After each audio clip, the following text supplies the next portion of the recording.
Les grands entretiens de Storia Voce.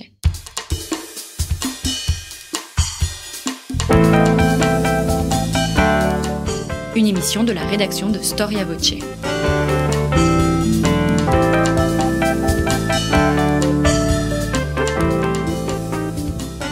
On retrouve Christophe Dickès. Chers amis, bonjour et bienvenue pour cette nouvelle édition de nos grands entretiens. Je vous le répète, à chaque émission, Storia Voce est une radio associative. Elle ne vit que grâce à votre soutien. Si vous pouvez nous aider, eh bien rendez-vous dans notre rubrique Soutenez Storia Voce depuis la page d'accueil de notre site internet storiavoce.com. Contre un don, et surtout selon sa valeur, vous pouvez recevoir un ouvrage de votre choix grâce à nos partenaires éditeurs. La meilleure façon aussi pour un podcast de se développer, c'est le bouche à oreille. Alors permettez-moi de vous donner une mission, que chacun d'entre vous parle à votre entourage de Storia Voce. Si chacun d'entre vous fidélise ne serait-ce qu'un seul auditeur, vous seriez près de 100 000 à nous écouter chaque mois. Un grand merci d'avance. Alors, dans un rapport de police destiné au président du Conseil Vittorio Emanuele d'Orlando, on pouvait lire à propos de Mussolini: il est très intelligent, circonspect, calculateur, indifférent à l'argent si ce n'est pour corrompre. Mais également il est sensuel, émotif, vindicatif, dévoré par l'ambition. Il veut dominer, convaincu de représenter une force essentielle dans le destin de l'Italie, et il n'acceptera jamais de jouer les seconds rôles. Storia Voce vous propose aujourd'hui de comprendre une des personnalités les plus complexes du XXe siècle. Existe-t-il un mystère, une énigme Mussolini? Qui était cet homme à l'ambition démesurée? Quelle est l'articulation entre le personnage et le fascisme, l'idéologie? Quels furent ses rapports avec l'Allemagne et bien évidemment Hitler? C'est ce que nous allons voir avec Maurizio Serra.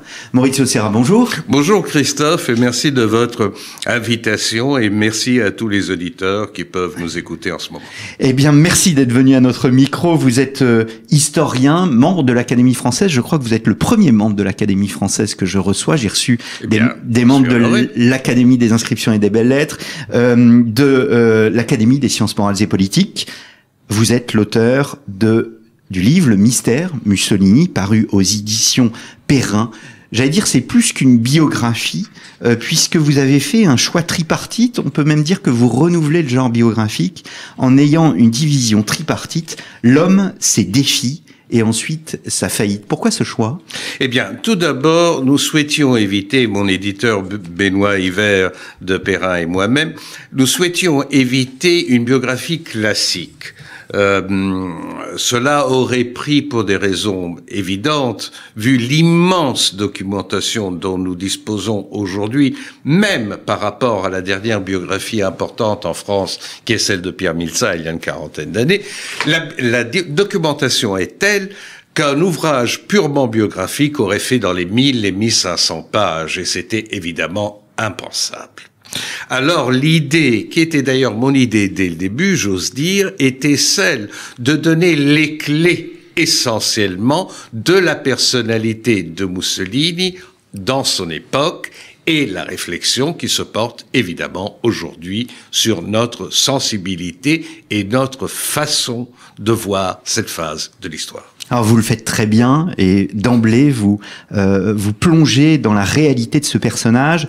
Il existe, dites-vous, une constante dans la vie de Mussolini, celle du mensonge. D'où vient cette vocation à la dissimulation permanente?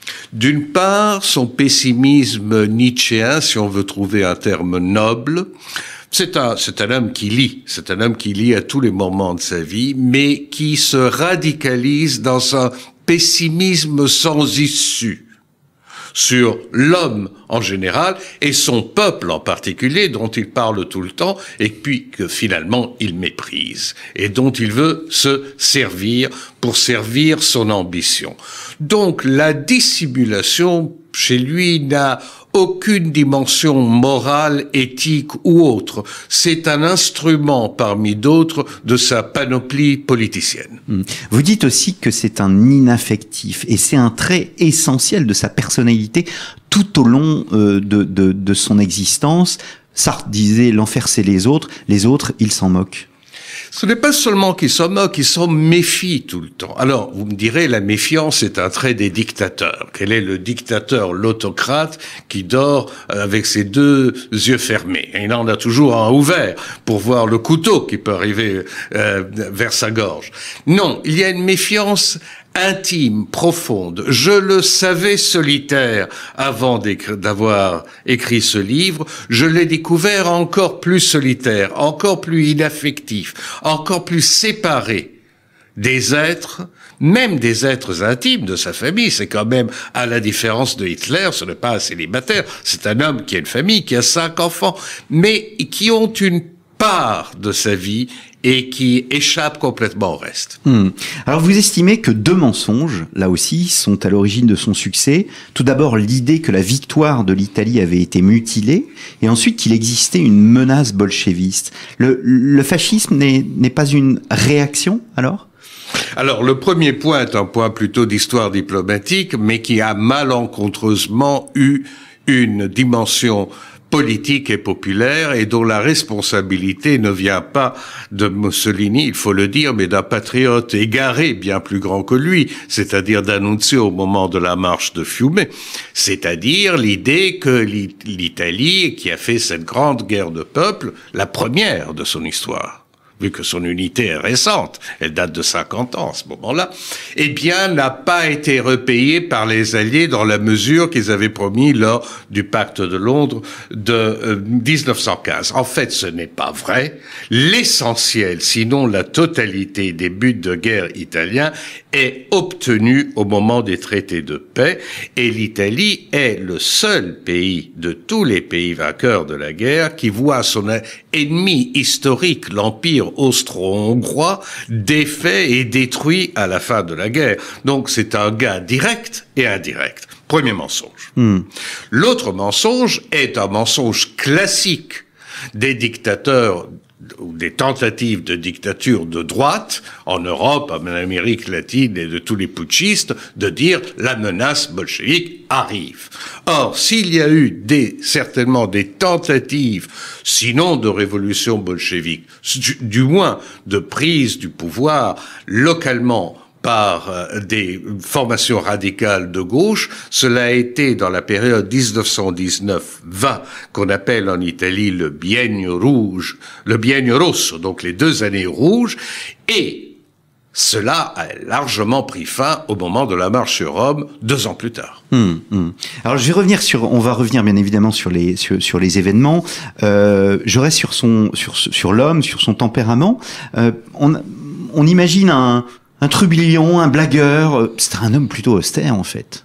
Très austère, et c'est la raison pour laquelle j'ai essayé de souligner ces aspects avec force anecdotes, mais je tiens à dire des anecdotes qui sont historiquement prouvées. J'ai écarté les autres, et il y en a, Dieu c'est content. Vous avez fait un travail historiographique considérable. Je vous remercie. J'ai essayé, justement parce que je voulais mettre en relief, surtout pour le lecteur français, car ne l'oublions pas, ce livre a été écrit pour le lecteur français, non seulement pour un éditeur français. Donc, je me suis posé la question d'emblée, sur la base de mes connaissances et de mes rapports avec ce public français que je fréquente depuis un certain nombre d'années, quels sont les éléments qui pourraient en particulier l'intéresser et qui pourraient paraître relativement nouveaux, voire totalement nouveaux, par rapport à la conception préalable de Mussolini. Et ma foi, je pense avoir eu un peu raison dans la mesure où cette idée de César de Carnaval, qui est encore fréquente ici, n'a rien, mais vraiment rien à voir avec la réalité du personnage. Il a eu des poses de matamor, des poses, si on veut, un peu ubuesques, voire chapliniennes à certains moments, surtout vers la fin des années 30. Mais ce n'est pas la nature intime, loin de là, du personnage. Il est végétarien, je vais mettre à dos tous les végétariens, tous les auditeurs végétariens, mais il est végétarien alors que c'est un homme massif physiquement, et on se l'imagine forcément avec à la fois les pâtes, de grands dîners, pas du tout. Ah non, pas du tout. C'est bien, même le contraire. Il impose son régime à l'Italie d'une certaine mesure. Alors, il a une carrure épaisse effectivement qui lui vient de génération surtout paternelle. Mais à côté de cela, il a une discipline d'existence. Remarquez, en disant ces choses, je souhaiterais souligner à nos auditeurs, je n'innocente rien du personnage. Je ne veux pas le rendre plus humain. Au contraire, j'ai parlé de son inaffectivité. Par exemple, tenez, prenons un autre aspect de sa nature. Peut-être j'anticipe une de vos questions. La violence. Ce n'est pas un sanguinaire. La violence ne lui suscite aucune particulière, comment dirais-je, aucune volonté particulière de faire le mal. Mais il est indifférent. C'est encore un instrument politique. Et un instrument politique dont il faut savoir se servir, donc autant par la crainte que par la violence proprement dite. Est-ce que c'est un bipolaire tendu à l'intérieur et sous contrôle à l'extérieur? Je pense absolument. Enfin, je ne suis pas un psychologue attitré et donc je dois être prudent quand j'entre dans la matière d'autrui. Mais il me semble carrément que cela est très net du début à la fin. Mais vraiment du tout début. Si on devait retenir deux qualificatifs, est-ce que de caractère, est-ce qu'on peut parler à son égard d'histrionisme d'un côté et d'opportunisme de l'autre? L'opportunisme, certainement. Il faut dire que l'opportunisme, pour un homme politique et pas nécessairement pour un dictateur, est un outil assez fréquemment utilisé. Mais dans son cas, cela rejoint ce que nous disions de la dissimulation. Il n'a aucun souci d'ordre éthique ou moral à ce propos. Et l'autre, pour terminer la réponse à votre question, l'autre aspect à côté de l'opportunisme est certainement celui d'un histrionisme qui vient d'un fait. Il a une réelle vocation d'acteur, je dirais de comédien et de tragédien ensemble. Ce n'est pas le seul parmi les dictateurs et les hommes politiques du XXe siècle. Mais chez lui, il y a quelque chose qui est particulièrement accentué. Alors, ses origines familiales sont évidemment essentielles dans son parcours parce que on l'oublie, il fut avant tout et d'abord socialiste. D'une certaine mesure, je suis parmi, disons, les chercheurs, les historiens qui considèrent qu'il est resté socialiste, évidemment, pour l'interprétation qu'il donnait, lui, du socialisme. Mais ses origines sont à l'intérieur de la mouvance historique du socialisme, non de sa contamination avec le nationalisme.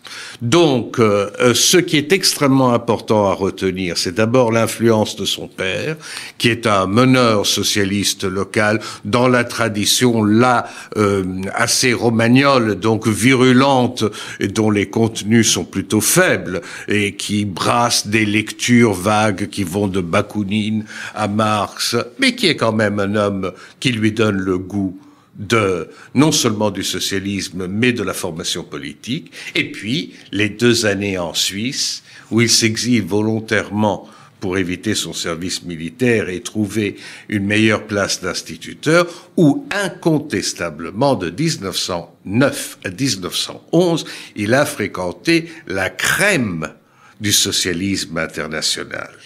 Et ce sont des contacts où il est très populaire. Une de ses égéries, la russe Angelika Balabanov, le surnomme Benitouchka.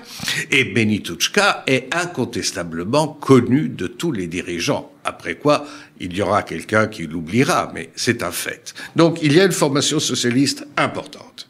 Et puis, le changement au moment de la guerre. C'est-à-dire que vous dites, mais Pierre Milza aussi avait repris cette idée, et bien d'autres commentateurs, il fut socialiste, puis ensuite nationaliste, et enfin fasciste, et il faut dissocier ces 3 périodes? Oui, il faut les dissocier évidemment, parce que si on parle de socialisme classique, il quitte le Parti socialiste, ou mieux, le Parti socialiste l'expulse au moment du tournant qui de pacifiste et belliciste au moment de la guerre de 14-15.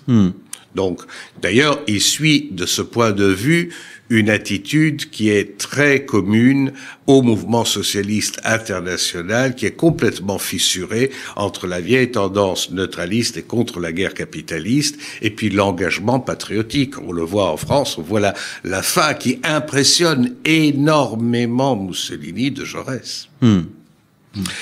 Puis, il y a certainement la phase nationaliste, qui va de la guerre. Il fait une guerre honnête, de sous-officier, mais quand même, il fait une guerre honnête. Les premiers pas à nouveau dans une politique, qui se déplace vers la droite et qui est donc de plus en plus nationaliste. Et donc, nous revenons à la victoire mutilée, nous revenons à tout ce que nous avons vu. Et puis, le saut dans le fascisme, qui est beaucoup plus délicat est beaucoup plus complexe qu'on le croit. Il n'y a rien à voir, si nous voulons prendre une comparaison que nos auditeurs certainement connaissent, il n'y a rien à voir avec l'investissement tous azimuts que fait par exemple Hitler sur les premiers pas du mouvement nazi. Mussolini gardera longtemps ses distances de sa propre créature. Ce qui fait de lui un homme apprécié, notamment, vous le montrez, et très bien, de Churchill, hein, entre autres. Oui, mais ça, ce sera plus tard. Ce sera au moment où, ayant pris le pouvoir en main, c'est la phase des années 20, la phase qui culmine en 32 avec les dialogues avec Ludwig que nous avons republiés dans la collection Tempus, et qui sont un document important, où il ment, bien sûr, où il dissimule, bien sûr. Mais en même temps, il semble encore croire à la possibilité d'une Europe. Au fond, ce qu'il a toujours cru, c'est l'Europe des nations. C'est-à-dire que les 3, 4, 5 grands interlocuteurs européens, d'où il n'exclut pas l'Union soviétique, il est le premier leader occidental, et en plus c'est un dictateur, à reconnaître en 1924 l'Union soviétique. Donc il pense qu'il peut se repartager géostratégiquement l'assiette du monde. Et c'est la raison pour laquelle il est fortement antisociétaire dès le début. Donc, en juin 14, c'est un véritable tournant, c'est la patrie plutôt que l'international, c'est-à-dire que l'internationalisme est une idée en déclin? Eh bien, je pense que c'est exactement avec les antennes qui sont très vives en lui, ce qu'il capte, très vivantes en lui, ce qu'il capte à ce moment-là. Il capte qu'il y a un tournant, qu'il y a cette rupture à l'intérieur du mouvement socialiste, et que des socialistes en Allemagne, aux Pays-Bas, en France, pardon, pas aux Pays-Bas, en Belgique, en France, suivent la mouvance de la guerre. Et donc, de ce point de vue-là, il veut y être. Est-ce que, alors on connaît bien évidemment la part nationaliste du fascisme, mais pour revenir sur le fait que vous dites faire partie des historiens qui estiment qu'il y a une part de socialisme dans le fascisme, si j'ai bien compris, justement, quelle est cette part sociale dans le fascisme? Elle est très importante et elle deviendra de plus en plus importante parce que il y a, si vous voulez, 3 aspects. Le premier est le rapport avec les classes sociales. J'ai dit qu'il méprise le peuple, il ne croit pas au peuple qu'il invoque à tous les moments, mais il a quand même une certaine relation avec le peuple. Parraine de la bourgeoisie? Et on y arrive. Alors qu'il ne croit pas du tout, là ce n'est pas du mépris, c'est de la haine aux classes moyennes. Parce qu'il considère que les classes moyennes sont prêtes à toutes les compromissions pour essentiellement tirer leur épingle du jeu. Donc il ne croit pas. Vous savez, il y a eu longtemps une théorie, une recherche historiographique qui a donné d'ailleurs de bons résultats sur le fait que le fascisme est l'émanation politique du patronat, de la grande banque, de la grande finance. C'est beaucoup moins vrai en Italie que par exemple en Allemagne. Même les financements que les squads fascistes reçoivent au début viennent d'une petite, moyenne classe de propriétaires apeurés, là encore, par la possibilité d'une menace socialiste ou bolchevique. Mais ce n'est pas du tout le grand capital qui reste très indifférent et puis qui de cœur ou de raison fera avec. Malaparte disait, vous le citez, la lutte contre la bourgeoisie était beaucoup plus populaire chez les fascistes que la lutte contre le prolétariat. Oui, ça, c'est un peu paradoxal, mais il y a certainement une part de cela. Et en tout cas, Malaparte écrit cette phrase à dessein parce qu'il sait qu'elle plaira à Mussolini. Mais est-ce qu'il n'y a pas, aussi, si vous me permettez l'expression, du « en même temps ». Il dira aux bourgeois, je vous cite, « Je suis votre rempart contre la vindicte des masses, et aux prolétaires, sans moi, les possédants vous saignerez comme toujours ils l'ont fait dans l'histoire. » Mais forcément, c'est un homme qui joue sur plusieurs tableaux, d'où l'opportunisme dont nous parlions tout à l'heure. Et j'arrive au troisième élément de cette vision socialiste. La vision socialiste, c'est que le peuple a quand même, là, il y a un élément idéologique qui se durcit dans les années 30 et qui va vers une certaine forme de totalitarisme. Le peuple a droit à l'histoire. Les élites traditionnelles ont trahi le peuple.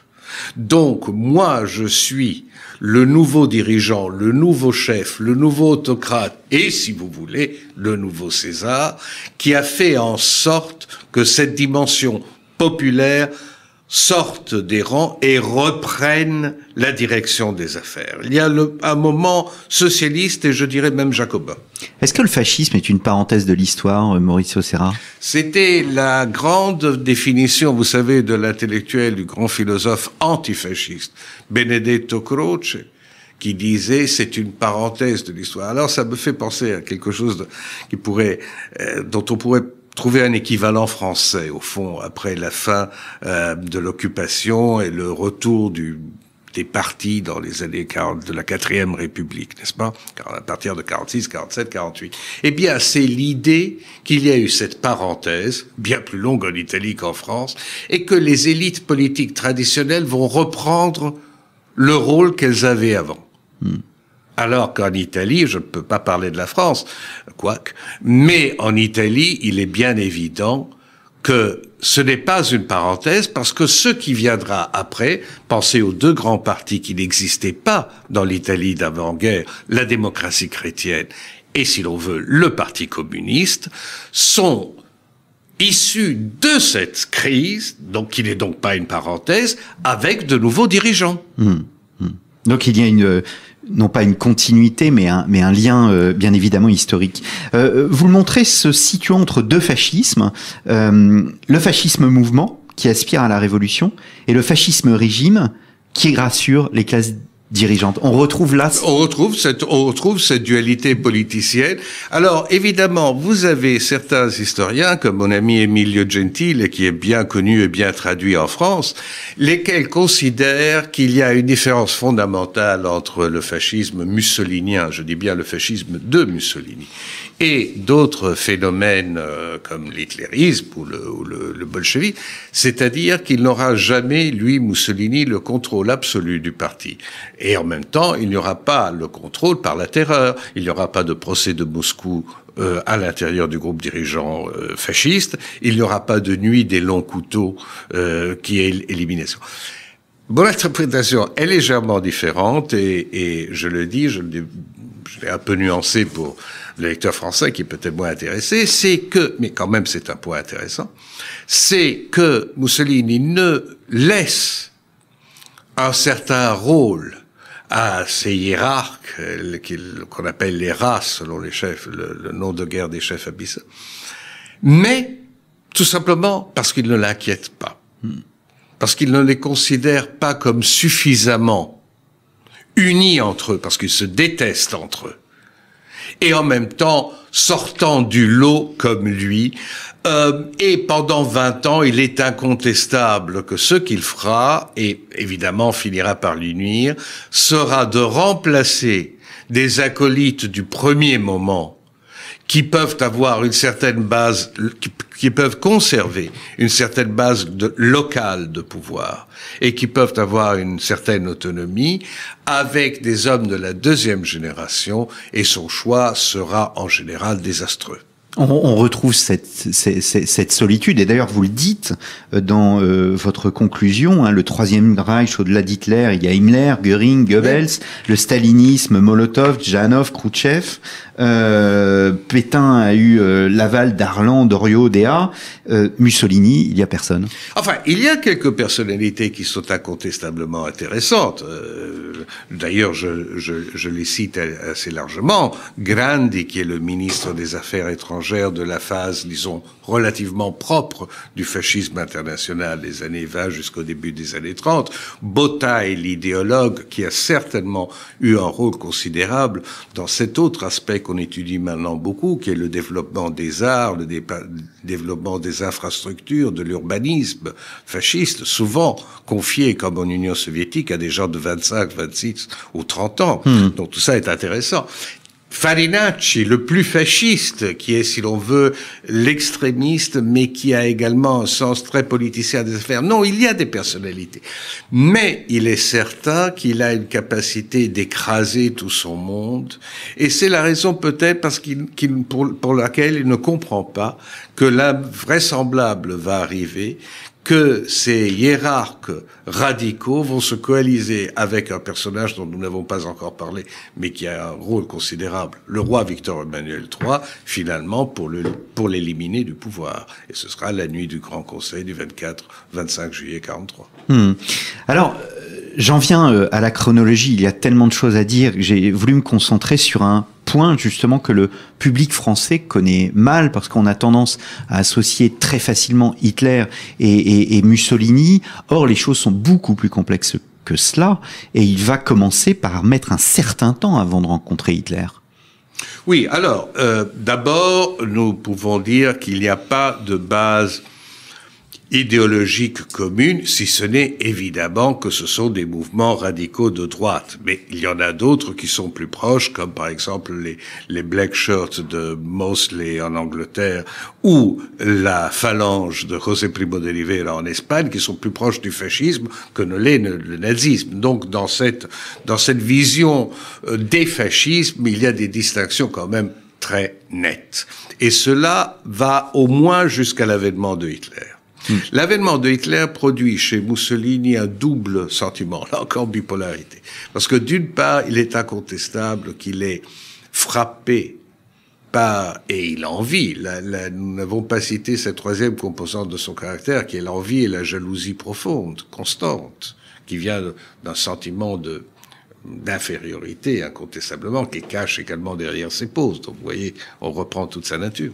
Eh bien, le succès, les parades, les torches dans la nuit de Hitler, qui reprennent d'une certaine mesure quelque chose du fascisme des années 20, est pour lui un déclic qui produit la volonté de connaître un peu plus.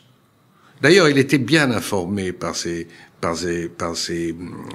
agents sur place de ce qu'était le nazisme. Mais il veut en savoir plus. Il met un certain temps, il est vrai, à rencontrer le personnage. Ça ne se fera qu'en juin 34. Et ça ne se passe pas très bien. Oui, mais ça ne se passe pas aussi mal qu'on pourrait le croire, que je le croyais moi-même. Parce que il est vrai que l'homme qui apparaît dans son petit imperméable étriqué, un peu ridicule et tout ça, face à César casqué et botté, donne l'impression d'être... Mais en même temps, il écrit d'ailleurs à sa sœur le soir même, on sent le courant qui passe dans cet homme. Il y a une sorte de force fanatique qui va au-delà. Et alors, cette force fanatique, un peu le fascine, mais beaucoup lui fait peur. Et alors, nous passons à une phase qui est très importante et relativement peu étudiée, qui est la phase de 34-35. On va y revenir. Bon. Alors, donc, il est lucide sur la réalité allemande? Il est lucide dans la mesure où... Plus lucide que les démocraties? Et écoutez, je pense que malheureusement, il a été bon prophète, c'est hélas l'histoire qui nous le dit, dans sa méfiance vis-à-vis de deux phénomènes de l'après-guerre allemande. Il n'a pas cru à la République de Weimar. Il n'a pas cru que la République de Weimar aurait correspondu elle serait restée la mal-aimée de l'histoire récente allemande. Les Allemands n'y se seraient pas reconnus. Et deuxièmement, il n'a pas cru au pacte de Locarno et au locarnisme, donc à la réconciliation franco-allemande. Alors vous posez évidemment la question de savoir si Mussolini, là aussi le public français ne le sait pas forcément, aurait pu se ranger du côté des démocraties occidentales contre l'Allemagne. Est-ce qu'un affrontement entre les deux dictatures était possible? Mais écoutez, les faits sont là. En 34 et en 35, deux événements importants se passent pour essayer d'endiguer le phénomène nazi. Le phénomène du Troisième Reich, surtout après qu'en 34, Hitler, à la mort d'Hindenburg, a pris le pouvoir absolu. Et on voit très bien quels seront ses objectifs. Enfin, si on a un peu d'imagination. Alors, d'abord, il y a le pacte à 4, qui est une tentative de faire entrer l'Allemagne à l'intérieur d'un contrôle conjoint qui reprend un peu, si on veut, la conception locarniste. Donc le pacte à 4, c'est France, Angleterre, Italie, Allemagne. Et Hitler, en ce moment, ne l'aime pas du tout, évidemment, mais est trop faible encore pour pouvoir défier ouvertement. Simplement, par le jeu des chancelleries, débats diplomatiques, le pacte à 4 est réduit à une valeur uniquement déclaratoire et perd beaucoup de son impact, s'il en avait eu.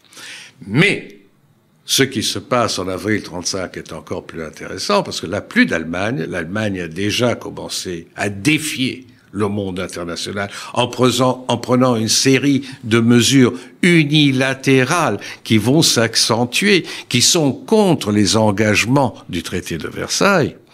Eh bien, à ce moment-là, Mussolini convoque France et Angleterre, Laval, MacDonald, Flandin, sur les rives du lac de Garde pour le pacte de Stresa, qui devrait être une alliance forte contre un adversaire commun non nommé, mais facilement imaginable. Eh bien, chacun des trois signataires, à commencer bien sûr par l'Italie, mais pas seulement l'Italie, va défaire rapidement le fil dont était cousu l'accord de Stresa. L'Italie, je simplifie, fait comprendre que son adhésion à un front anti-hitlérien passe par l'acceptation par la France et l'Angleterre de l'invasion de l'Éthiopie à laquelle ils pensent déjà, et nous savons comment cela finira. La France considère qu'en ce moment, un pacte de Stresa qui ne comprendrait pas suffisamment de garanties pour l'Europe de l'Est mettrait à mal son système de relations dans cette partie de l'Europe, après quoi nous aurons Munich 3 ans plus tard. Et l'Angleterre fait peut-être le pas le plus impressionnant de tous en signant quelques mois plus tard l'accord naval avec l'Allemagne nazie, qui est un accord qui donne d'immenses avantages à la marine de guerre allemande. Pensez aux sous-marins et au rôle des sous-marins dans l'Atlantique dans la Seconde Guerre mondiale. Et ce sont des concessions que l'Angleterre avait refusées à la Kriegsmarine allemande en 14 et qui avait été une des causes de la Grande Guerre. Alors, c'est une occasion manquée, le front de Stresa, au fond? Oui, bien sûr. Je ne pense pas que, je vous dis, les arrière-pensées des trois partenaires étaient fortes. Et peut-être la crainte de Hitler n'était pas encore assez forte pour fédérer vraiment. Et après, l'occasion est ratée parce que, avec l'Éthiopie et avec l'Espagne, Mussolini s'éloigne de plus en plus des démocraties et se rapproche de plus en plus fatalement d'Hitler. Pourquoi l'Éthiopie? Alors non, il y a une chose que nous n'avons pas évoquée, c'est la réaction de l'Italie face à la mort du chancelier Dollfuss. Alors voilà, c'est les deux tentatives, dont la seconde malheureusement réussit d'Anschluss. La première est voit dans l'Italie une opposition forte qui alors maintenant on discute est-ce que la tentative de putsch aurait réussi avec ou sans l'opposition ferme de l'Italie qui envoie des divisions au Brenner. Il y a beaucoup de choses dont on peut parler. Peut-être rappeler les faits, c'est-à-dire que Dollfuss est assassiné. Dollfuss est un chancelier très ami de l'Italie, c'est un catholique autoritaire. On l'a défini fascisant, c'est peut-être excessif. Il a néanmoins fait tirer sur les ouvriers en moment d'émeute. Donc c'est un homme à poigne, mais il est certainement un patriote autrichien dans la mesure où il ne veut pas d'un Anschluss, car il sait que l'Anschluss, comme le saura d'ailleurs l'autre malheureux chancelier Schuschnigg en 38, que l'Anschluss, ce n'est pas l'unité entre l'Allemagne nazie et l'Autriche. Ce n'est pas le changement, l'Ausgleich de l'Autriche avec l'Hongrie qui fait l'Autriche-Hongrie. L'Anschluss, c'est simplement l'incorporation de l'Autriche comme province du Reich allemand. L'Autriche n'y gagnera rien d'ailleurs. Même les nazis autrichiens seront mis dans des positions subalternes parce que Hitler veut dès le début se venger de sa patrie, donc l'incorporer tout simplement. Cela dit, la différence, c'est que en 38, on a beaucoup reproché, même à l'intérieur du groupe dirigeant fasciste, où quand même, vous voyez, je reviens à la thèse de Gentile, et oui, il y avait des gens qui parlaient haut et fort.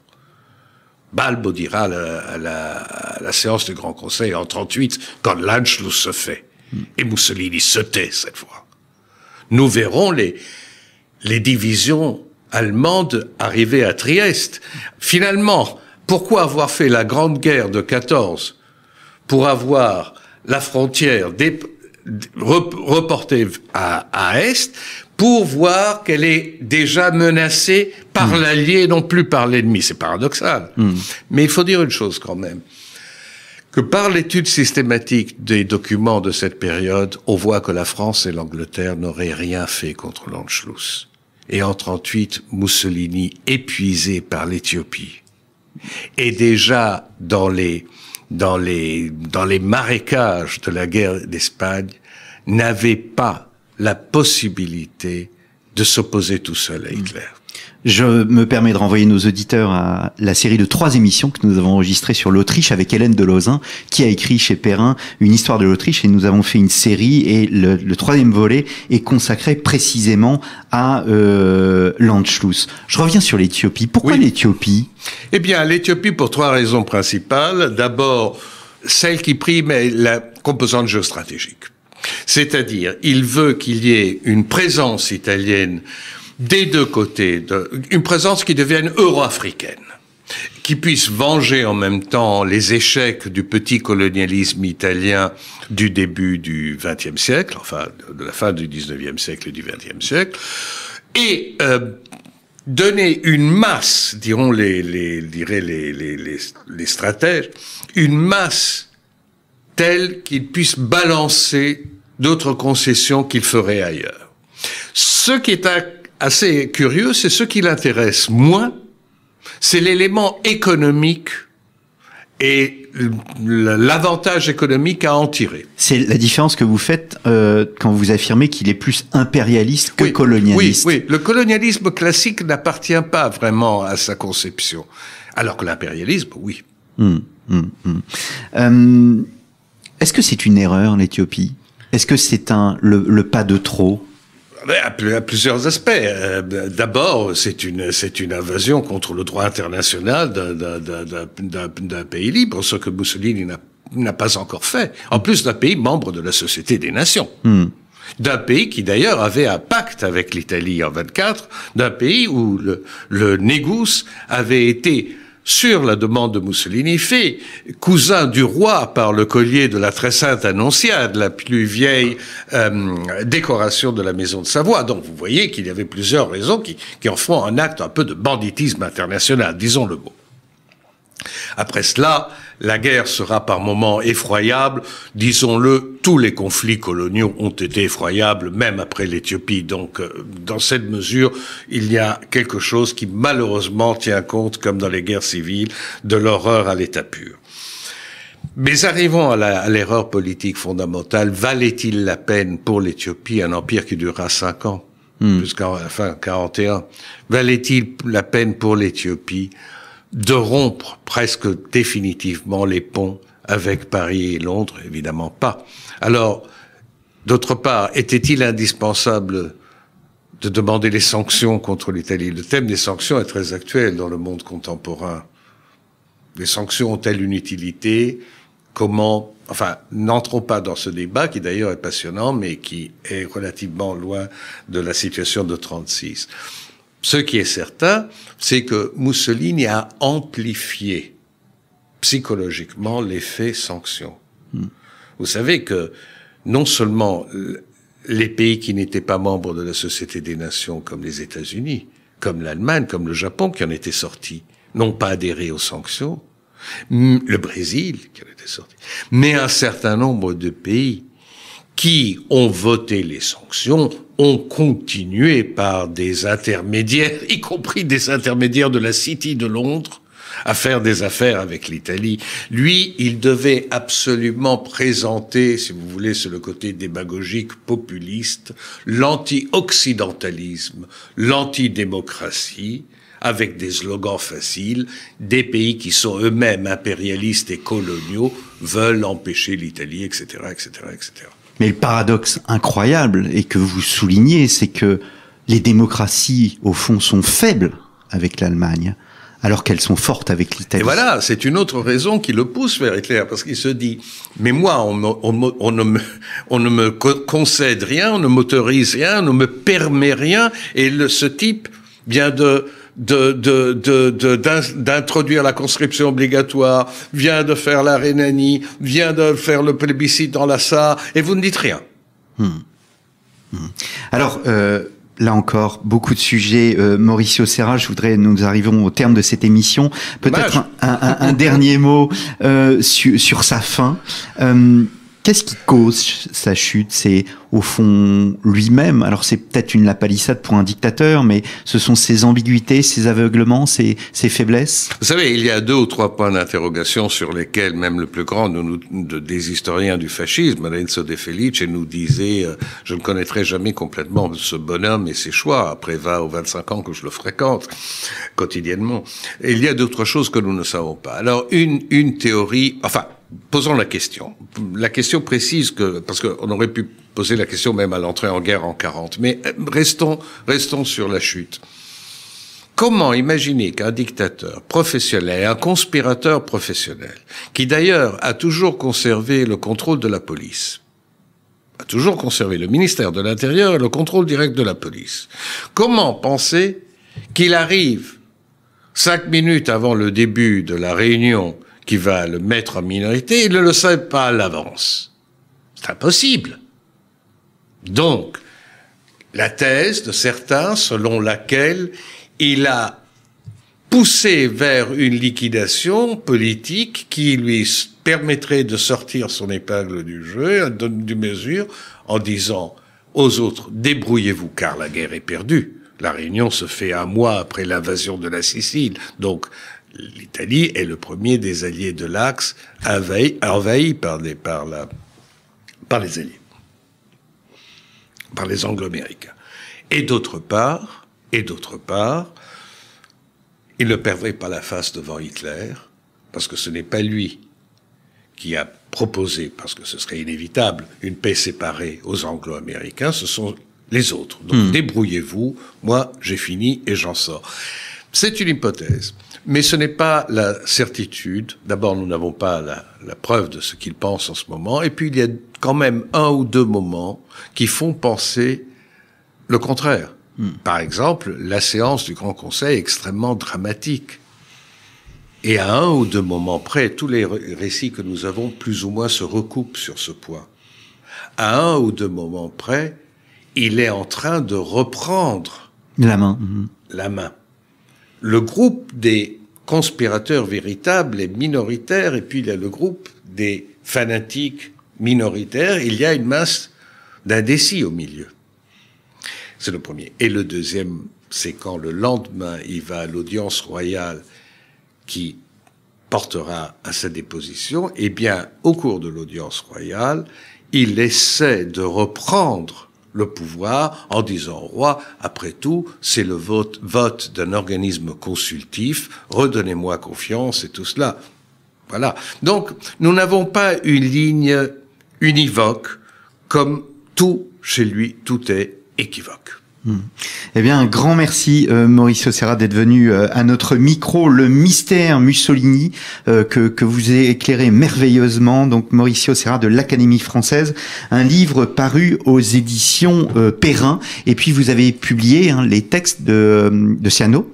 Ils sont disponibles chez Tempus, donc la collection de poche des éditions Perrin. Il me reste à vous remercier, chers auditeurs, pour votre fidélité, et je vous donne rendez-vous la semaine prochaine pour un nouveau numéro de nos grands entretiens. Merci et à très bientôt, et surtout, restez-nous fidèles.